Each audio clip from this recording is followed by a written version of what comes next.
Hi everybody. Thank you so much for joining us in our case studies. We are here with Dana Goodson today, and I am going to let her tell us a little bit about her story and her business. But before we get started with that, I just want to say thank you for being here. And these case studies are really to show you how Clemelopy can work for your business, especially if you are not technical minded or if you're kind of stretched thin in other areas, but you happen to manage your website and you just want it to work better for you. This is for you to watch and enjoy, and we'll be doing this for 12 months, so you'll get to see that progress over time. And yeah, so everybody say hi to Dana. Welcome, Dana. Oh, I've known Dana since 2010 or 11, I think right? so. Yeah. And I started as a photographer. I was second shooting for you to try to get some experience after I moved back here from Chicago. So Dana and I have gone back quite a bit. And Dana is still a photographer. I am not. But I will let you go ahead and tell us who you are, what you do, who you serve, and what brought you here today. Okay. So I'm Dana, and I have been a photographer since 2009. So it's been quite some time. It was kind of an accidental career change for me. My education and background was in healthcare. I was a diagnostic and vascular sonographer, so that is what I went to school for. I actually do still keep that license, but I don't scan any longer. So I had an interest in photography, always did since I got married in 2000, many years ago. My wedding was photographed on film, and photography was very important to me. It was a big part of my budget when I got married. And fast forward, a few years later, and was just kind of itching for a hobby. Got a DSLR camera, like a lot of people do. Just kind of started taking some pictures of my own family and friends, and thought, well, I really like this. This is fun, and so there really wasn't any more to it than that. Um, but definitely had an interest in weddings. So I reached out who to my wedding photographer, who was still in business at the time, and asked him if he ever needed a helper, that I was just interested in kind of observing. I'm the type who learns by watching and doing. And he said, yeah, sure, you can come along and carry my bags. I can't pay you, but you can come along. And I said, great, I'll be there.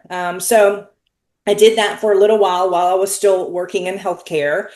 And he agreed to kind of teach and mentor me and hired me for some jobs under his studio for that first year, which was great because I could focus on just learning technique and the photography portion and not really have to muddy the waters too much with the business side of things.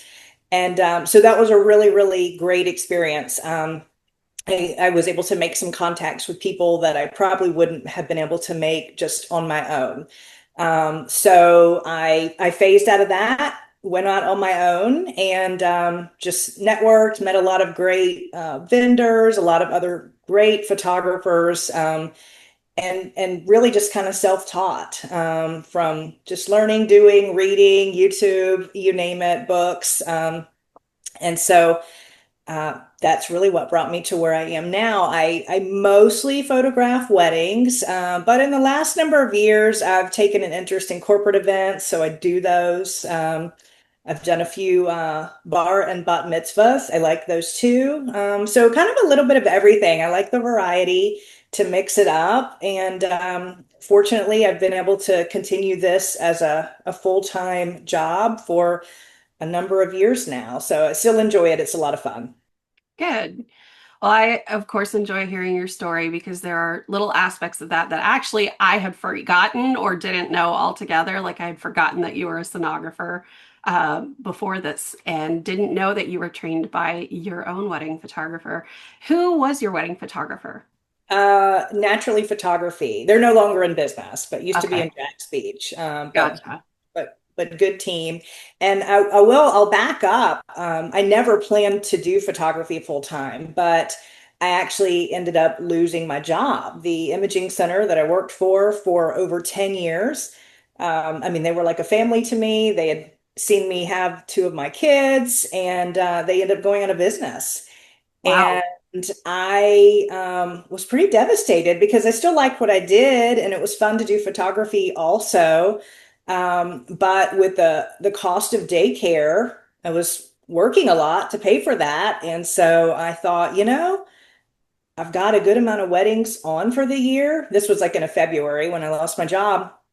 And I told my husband, why don't I just stay home and let's see where this photography thing goes? And I never had to go back to healthcare. So what was really devastating at the time with a job loss was a blessing in disguise. I didn't know it at the time. But it's just one of those experiences over life that just kind of molds and shapes us. And we eventually see the reasoning behind it, but it's hard to see sometimes in the present. Yeah, that is very true. Very true. Um, so tell me a little bit about how the industry has changed because I know for me, I did weddings from 2010 to 2014 or 15. And I think I did one as a favor in 2017, beginning of 2018 when I was pregnant with my last one, which was my son. And I feel like even during that time, I could feel the tides shifting. And Mhm. I do think that there's a lot to be said for how people's consumption on the internet has changed, as well as um, kind of the expectation on service professionals. So, can you tell us a little bit about what you've observed in your many, many years in the wedding industry? Gosh, where do I start? It's just changed. It's changed so much. I feel like there's a lot more vendors out there. Um, there's just a lot more competition out there. I'm one that's kind of resistant to change. I usually kind of like to find what works for me and stick with it, which has been a challenge over the years to just kind of stick with what type of imagery I want to provide and stay really true to that. It's important to me to just deliver, classic, clean images, properly colored, properly exposed, not a lot of editing and filters and things like that.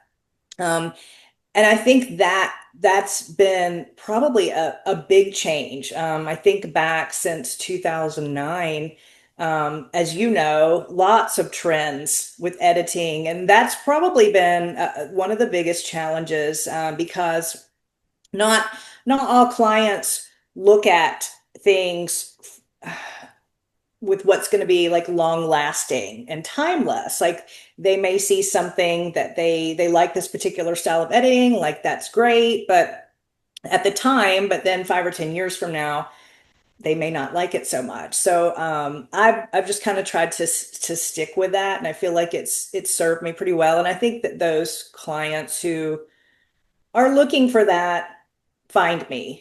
So it's just worked out. What other challenges and things have I noticed? Venues, I mean, there's so many venues now, just so many different styles. It just seems like there's just a lot more choices, so many different visions. I am seeing, at least me personally, the last few years, I've had an increase in the age of my couple. And I don't know if it's because I'm getting older, and maybe they're just finding me, which I'm fine with. But I'm seeing a lot more. I call them my senior couples that are, retirement age and up. And I love seeing it because they get really excited about it. They don't stress about the small stuff that a lot of younger couples do. And so that's definitely been a change. I didn't see that early on. What else? What am I leaving out? I would be curious to know how you've seen the life cycle of photographers change throughout time. Because what I've noticed personally is that usually wedding photographers have about a 3 to 5 year shelf life. And Mhm. then they move on to either a different type of photography, myself included, or they move on from photography altogether. Again, myself included. Um, so I'm with your longevity and how long you've been in business, what have you noticed have been the trends, and what do you think makes you um, unique that you've been able to weather so many years of changing tides? Oh gosh. I mean, so many trends from just like I said, editing styles to decor. I mean, you used to see a lot of, mason jars and things like that, and that kind of went away. And then you see a lot of the mercury glass, and sometimes you see that. There's just so much. I've actually enjoyed the changes because I've never been one that wants to walk into like the same venue every weekend and like see the cookie cutter wedding. But I will say that just looking back over the years, I feel like there's a handful of people that were there when I got into it. I just don't know and haven't heard of a lot of other photographers. I mean, I'd say more names that you hear of. I'm like, I don't know them. I've never met them. Because when we show up to work on a wedding day, you're the only one there who does photography, and it's kind of like your group of coworkers, but everybody's specialized in their own thing. Content creation, that's definitely new. Haven't worked with a lot of them, have a couple times. Definitely interesting. I don't personally have a big, social media presence and share much of my personal life on social media. So that's definitely a change to see that versus couples sometimes opting out of a videographer completely and going for a content creator. Um, Wow. that's been a big shift because, used to, you got the photographer. They didn't always get the videographer, but I always think it's smart to get one because photos are great for your walls, but they don't have sound, and so you can't hear the wedding speeches and things like that. So the content creation that's probably like the biggest change that comes to the top of my mind that I think is probably here to stay. And I think it's a generational thing. I don't see that with my couples that are 30 and up. Gotcha. Yeah. So I want to shift gears a little bit and talk about your website. So you said that you don't have a large social media presence, and that's fine because I also think in today's day and age, you know, the internet is so saturated with information. So you're Mhm. constantly having to parse through information to decide if you even are interested in what it is that you're looking at, because people just do the doom scrolling, and they just scroll and scroll. And so I know that on your questionnaire, you mentioned that you have had success in word of mouth referrals. Mhm. Um, and so a lot of people, kind of going back to the social media thing, they don't book a lot from social media. It's really just to keep up that presence. Mhm. Um, on the hope that somebody might find them and eventually lose them. Because, 10 years ago, it used to be you kind of had this funnel. And Mhm. so people would find you, and then maybe they'd sign up for you because they may not ever find you again if they don't sign up for your email. And then they kind of go through this funnel. But Mhm. now it's like they see you, they maybe save it on their Instagram or their Facebook and then forget about you until you pop up in their feed again. Or they're like, oh, I remember seeing that one photographer. Let me go back and see if I can find that. So it's kind of the path to that business is no longer what it used to be. Right. And so having a website, I feel like, in my opinion, in this day and age, is so important because things get lost easily on social media. Whereas when somebody's trying to find a specific service, they're usually not going to social media to search for it. They're going to Google or one of what we're calling generative engines because those are our AI engines. And so I want to ask you a little bit more about how you've managed your website over the years. Have you found that your traffic has slowed to your website, or even just in general? And just kind of give us an idea of how you manage your website if you use that as a way to try to pull in new leads and things like that. Oh gosh, I'm the worst with managing my website, to be honest. Like it's just another chore that I really don't want to think about. I like for me, like I said, I get a lot of clients by word of mouth, and if they reach out, I'm very old-fashioned in the respect that like I like to talk to people on the phone or do a FaceTime. Emails, they're great for keeping records of things, but I think I've obviously probably harmed myself with not managing my website better. I'm just not like a super techie person. I can get through it, but once it's there and it's like this is a landing place, this has how they can get in touch with me. I've really just kind of left it at that. And then if I get somebody who's serious, then I will share galleries and things like that.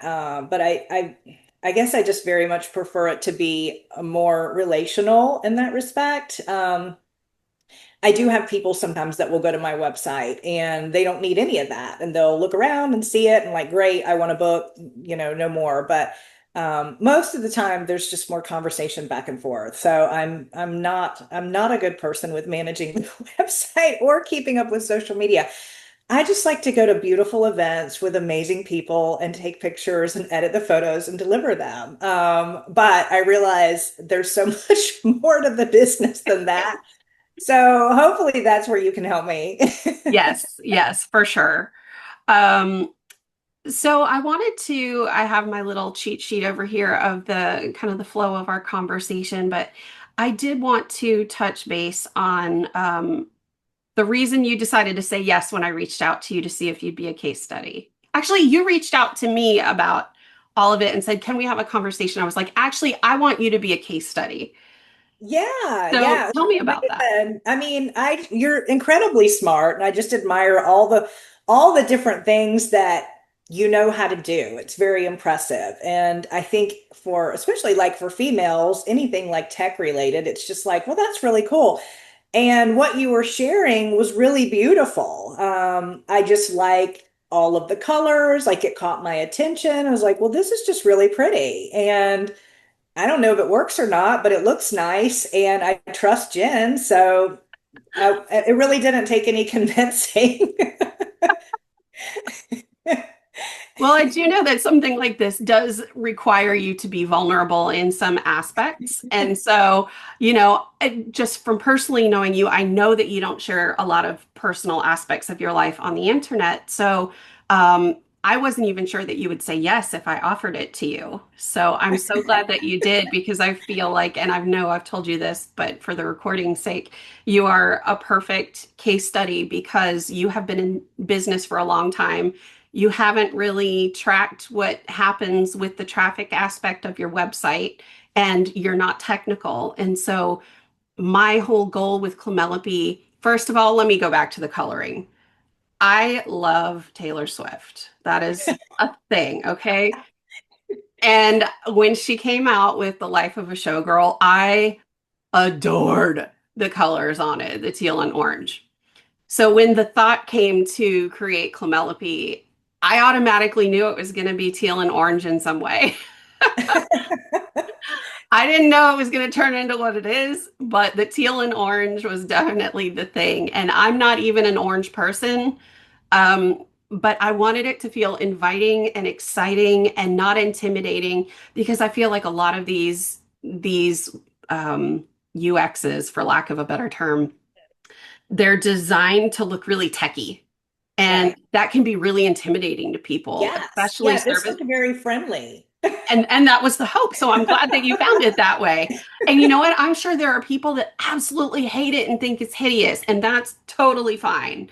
And maybe my service isn't the one for them because of that, but I will let them decide on that. So, kind of fast forwarding again to talking about participating in this, tell me what you've seen in your own business that has made you decide that now is the time to start optimizing for generative engines on your website. It just seems to be the way that people are finding their information. I heard about ChatGPT from my kids actually, probably like a year ago. Probably very late to the game. I don't know how long it's been around, but I was like, what is this that you're using? And I was like, this is really amazing. So I find that like I go to that more than Google, and it's just really helpful. I don't know that that's probably smart. I mean, I try to also verify for myself, but it's just a pretty incredible tool. And if that's what clients are using to find their professionals, then sign me up. It sounds like I need to get with the times. And that is a difficult part of the equation of running a business, especially one that you've been in for so long. And I hate to call us like an older generation, but like you do reach a point where you're happy with the technology that you have and you don't want to learn yet another thing because you've already got something figured out that's worked for you for so long, and now it's yet another thing. Yes. So yeah, and I do feel like I never understood that until I hit my 40s. Once I Hmm. hit my 40s, it's like everything started becoming like, you know what? No, I'm putting my foot down. I don't care. No, I'm not going to learn this. I'm not going to do that. I don't care what this person says, you know? Whereas maybe before then it would have been a thought that crossed my mind, but I went with it anyway because it was a good idea or something. So, that being said, I wanted to take a look at your results. Let me just get my mouse to work again. Because what we had found when we were going through all of this was that your analytics hadn't actually been working on your website for a long time. No So surprise. there were no measurements. It only gets better from here, right? Exactly, exactly.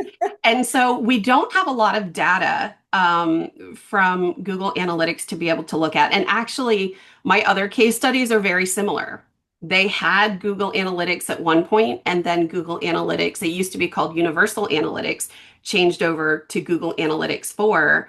And I guess there was something you had to do at that time to get it to convert over, and it didn't for a lot of people. And so they just Okay. assumed it's tracking and still working because, monitoring their web traffic isn't their full-time job. And Right. so now they're like, oh, I actually don't know. So we've been tracking now since the 13th, February 13th. Today is the 20th. And in that time, you might be surprised to know that you actually have had a total of 75 users. And of that, 60 were direct. So they went to danagoodson.com, and I promise you that was not all me. Okay. Well, it wasn't me either. So, Yeah. You had 7 organic social, meaning that somebody found you on social and clicked through to your website. oh, And then you had 8 organic search, meaning somebody went on Google, typed something in, found your name and clicked on it. okay. But you had 0 AI search traffic. Yeah. Um, and so I actually went in right before our call and pulled your search traffic from Google, just to see the keywords that people were typing in to find you. And the most popular one was just Dana Goodson, with 1 click, but 11 impressions. And then Dana Goodson Photography with 10 impressions and 1 click. Um, Everything else where you showed an impression was like Amelia Island Catholic Church, Casa Monica Wedding, all of that kind of stuff. So a lot of venues are what was showing up when it related to how you were showing up in search engines. And so I think it's going to be important that we leverage some of that as well. Um, but if we go over, let me go back over here. When we go over and look at your share of model baseline, you actually have a pretty good baseline. It's not great, but it's good. It's not Gonna get starting from great zero there. like I am. I have 0 share of model. So your share of model was 19%. Um, Now you used queries. I believe I saw 14 on there. Um, Is that site that you told me to go to? And yes, yes, okay. It yes. actually generated like a few, but then because it was a free account, like I just had to kind of guess and figure some things out. Okay, gotcha. And then, so of those queries, you own 19% of the share of model. And so that means that when somebody is asking those questions that you've decided as you've set as a pre-list of things to send out to these AI engines to find out what they're saying when people are asking those specific questions, it comes back and you show up 19% of the time. Okay. Um, or of the 100% of answers that come back, you get 19% of that. So, and I was looking at the platform breakdown. ChatGPT had you at 50%. So your share of model overall is 19%, but on ChatGPT is actually 50%. Hmm. Um, for Claude is 0%. And that's not surprising. And then Perplexity is 7%, which is also not surprising because people are using ChatGPT more than these other search engines. Perplexity is really good with research, and Hmm. Claude is really good with like coding and that sort of thing. So most people, when they're searching, they're using ChatGPT. And then you have a citation rate of 13%, meaning that when your business is recommended, it is showing a link to your website. Sometimes these AI engines don't show links when Okay. they pull information from your site. It's So, like little, it's like a little small, like light gray box where you can yep, then click on it. Okay. yep, exactly. So, we also had Dana pull the Orchard Audit, which is what we have named our auditing system just to go along with the Orchard theme. And what that does is it looks across 6 different categories to kind of give you a score based on what it finds on your website. Hmm.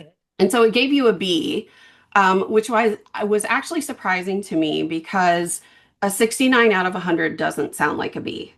Right. However, your website is not a huge, many pages of a website.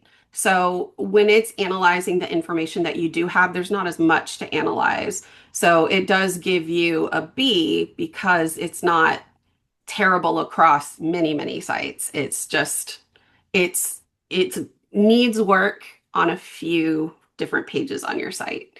So I noted that your top issues were authority, AI readability, clarity, and structure, which I know is phew, for the non-technical minded. But we'll go into that at another time. And then your top issues was that you didn't link to things internally. So you're not using your web pages as a way to link to other of your web pages. Oh, okay. Yep. And then there's no schema, which again is a very technical term. We do include Schema Studio, which we'll talk about again another time because this is really just to establish your baselines. And then your content came back as vague. So I know you probably looked at the specifics on what it said to you, but I kind of just summed it up as vague content. But what it came back saying is like, there weren't really any proof of outcomes. There wasn't really clear information and that sort of thing. And I know in the photography world, a lot of people won't put prices on their website because, it varies so much, or they don't want to automatically turn someone off with a price tag. And so that can kind of come across to AIs as a lack of clarity. And we know that they Right. like clarity, but that doesn't mean that you have to put your pricing on your website.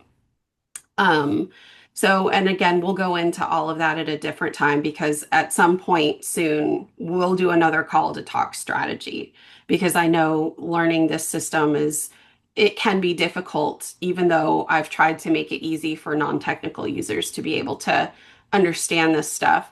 But the nice thing about doing the case study is that you get my guidance along with it. So I will need I get it. to walk you through it.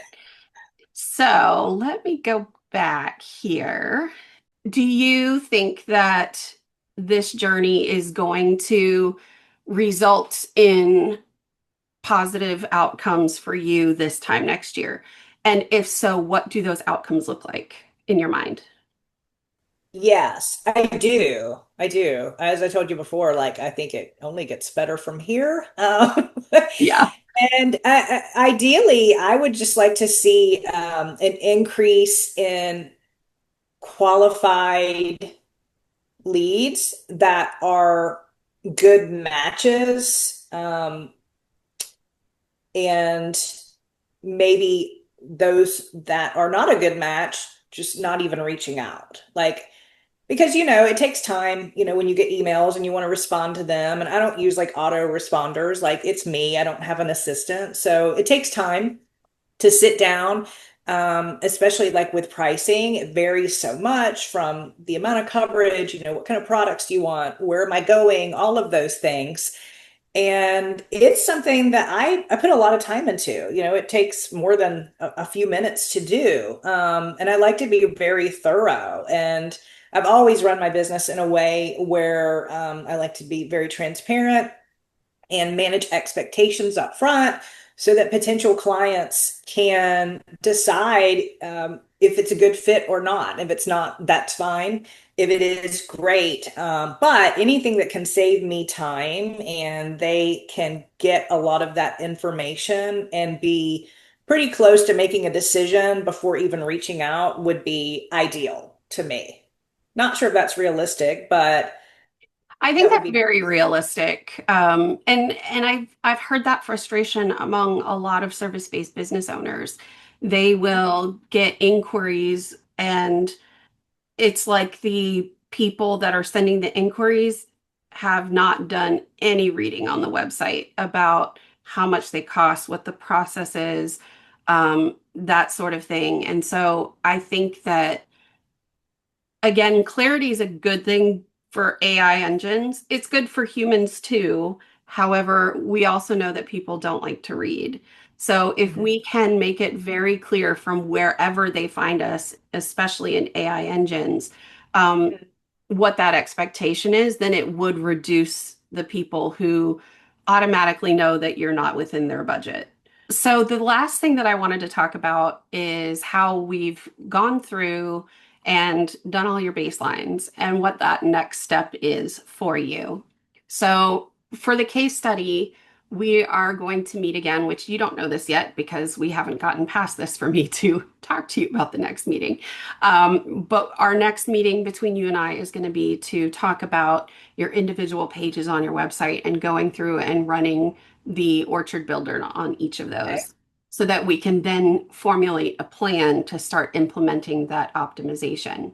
And then every month we'll have a check-in like this one. It probably won't be a half an hour even, where we talk about what you've done to optimize, if you've seen any improvements, maybe what you're finding difficult along the way, what you're finding easy, and just kind of having those check-ins throughout the year. So I want to first talk about our next steps and what we want to implement, just so that our audience can begin to see what this looks like. So the first step was to get your analytics. The second was to run your share of model. The third was to do your Orchard audit. We've done all those things. We've talked about those numbers. The next thing is going to be to going to the Orchard Builder and starting to run that builder on each page on your website. And what that's going to do is provide you with very detailed information on what you need to do to improve. And if you have not already gone through and learned about the Orchard ecosystem framework, it's a framework I designed to be very user friendly in order to take these very techie terms and turn them into something most people can understand as it relates to nature. So tell me, have you gone through the Orchard ecosystem framework and read about it? I have kind of clicked around and dabbled and looked around, but Totally not fine to not have it. too far. Yeah. But I have admired how beautiful it is. Thank you. So, just to give you a brief overview and our watchers slash listeners, the framework has 9 elements to it, and what it does is it walks through this idea of an ecosystem based on a clementine orchard and how each piece of the puzzle fits together to create this entire ecosystem. So when you run the Orchard Builder on, let's say, your homepage, you're going to come back with 9 different sections that say roots, soil, trunk, branches, leaves, and so on and so forth. And under each one of those, it's going to give you a detailed explanation of what's working well and what needs to be optimized. And it will give you specifics. So, for example, let's say on your homepage, you have your leaves, which are your clarity signals. And that's really more like the technical stuff. So, like, do you have an H1 heading, which is a heading that's your first biggest Yeah. title, your most important? Do you have schema markups? Do you have alt text on your images and that sort of thing?